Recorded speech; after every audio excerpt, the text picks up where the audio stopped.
Imagine the electricity fails during a heat wave. The room is already hotter than your skin. The windows are open, but nothing moves. Then you remember the small battery fan in a drawer. You switch it on, point it at your face, and feel instant relief. But relief is not always the same as cooling. In certain combinations of heat, humidity, age, and dehydration, moving air can add more strain than it removes. The fan may feel comforting while your core temperature continues to climb. To understand how that is possible, you need to forget almost everything people casually say about sweat. Sweat does not cool you simply because it appears on your skin. A wet body can still overheat. Cooling happens only when that liquid evaporates. To escape into the air, water needs energy, and it takes some of that energy from your skin as heat. That invisible change from liquid sweat to water vapor is one of the main reasons humans can survive intense heat.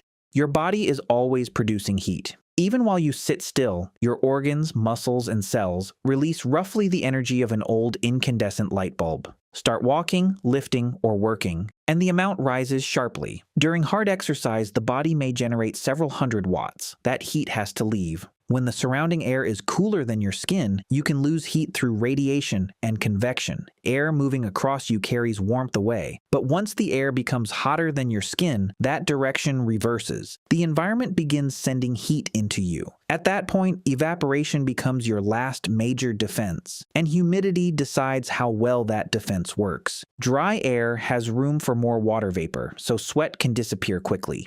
You may remain relatively dry even while producing a large amount of it. Humid air is different. It is already carrying much of the moisture it can hold. Sweat accumulates, clothing becomes soaked, and the skin stays wet because evaporation has slowed. This is why 2 days with the same temperature can feel completely different. The thermometer tells you how hot the air is. It does not tell you how easily your body can dump heat into it. More than 2 centuries ago, observers developed an almost absurdly simple way to measure that missing piece. Take a thermometer, wrap its bulb in wet cloth, move air across it. If the air is dry, water evaporates from the cloth and the thermometer cools far below the ordinary air temperature.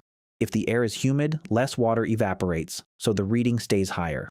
At complete saturation, the 2 readings become the same. That second reading is the wet bulb temperature. It is not a perfect description of every danger. It does not fully capture direct sunlight, clothing, activity, wind, age, or illness. But it reveals something ordinary temperature hides, the remaining power of evaporation. And for decades, one number became famous: 35 degrees Celsius wet bulb. The reasoning was brutally simple. Human core temperature is close to 37 degrees. If the air around you is both extremely hot and so humid that sweat can no longer evaporate, the body loses its final route for releasing heat. Even a healthy person resting in shade cannot maintain a stable core temperature forever. The body keeps making heat, the skin stays wet, blood vessels widen, the heart works harder to move warm blood toward the surface. But the surface can no longer unload enough of that heat, then the internal temperature begins to rise.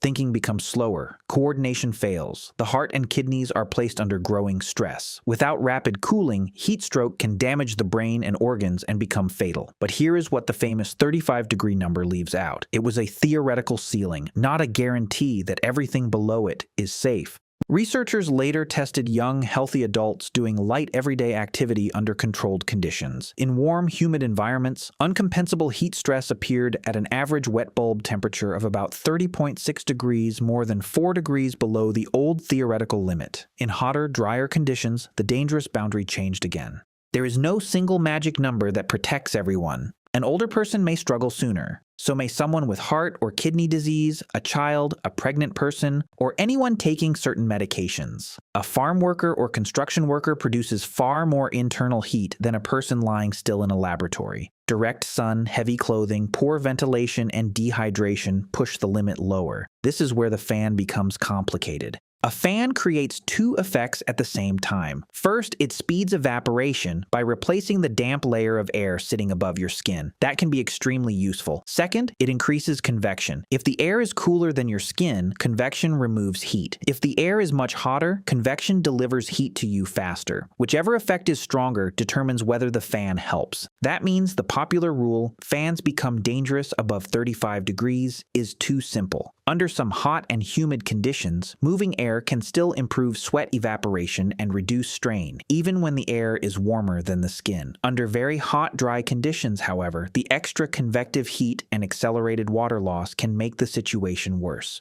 Recent experiments with older adults show the contrast clearly. At 38 degrees Celsius and 60% humidity, fan use slightly reduced core temperature and improved comfort. At 45 degrees and only 15% humidity, fan use increased core temperature, sweating, discomfort, and cardiovascular strain. The same machine, opposite result. The danger is not hidden inside the fan. It is hidden inside the heat balance between your body and the room. And comfort can be misleading. Moving air across wet skin often feels better immediately, but feeling cooler does not always mean the body is losing enough heat. A person can remain in a dangerous room longer because the breeze makes the situation seem manageable. Now add the climate. For years, researchers treated brief 35-degree wet bulb conditions as something climate models placed mainly in the future. Then a 2020 analysis examined decades of weather station observations. Some coastal subtropical locations had already reported readings at or above that theoretical line.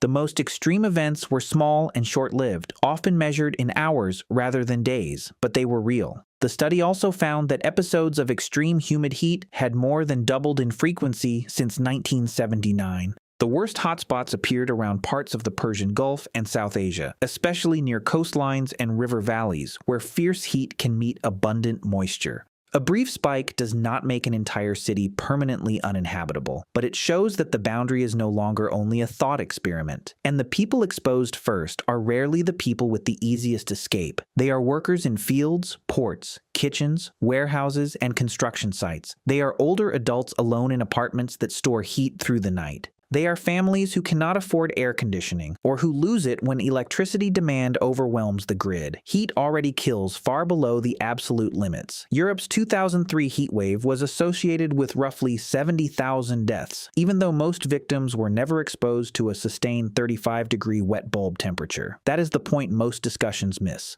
The final physiological wall matters, but danger begins long before the wall. At lower levels, the body may survive while the heart, kidneys, judgment, and ability to work are already deteriorating. Hours of exposure accumulate. Hot nights remove the chance to recover. A temperature that a healthy adult tolerates briefly may become lethal for someone vulnerable over an entire day. So what should a fan mean to you? Not safe, not dangerous. A fan is a tool whose value depends on the conditions. Current public health guidance does not treat it as a universal substitute for cooling. The World Health Organization advises using electric fans only below 40 degrees Celsius, because above that level, they can heat the body. Even below that point, humidity, health, hydration, and duration still matter. If the room becomes extremely hot, the goal is not simply to create more airflow, it is to reduce the total heat load, move to a genuinely cooler place, block direct sun, cool the skin with water, drink regularly, reduce activity, and check on people who are older or ill. Confusion, fainting, loss of coordination, very hot skin, or altered consciousness are not signs to wait beside a fan. Heat stroke is an emergency. The human body is remarkably good at surviving heat, but it survives by exchanging heat with the world around it. When that exchange fails, determination does not matter. Fitness does not rewrite physics, and a breeze cannot always reopen a cooling pathway that the atmosphere has closed.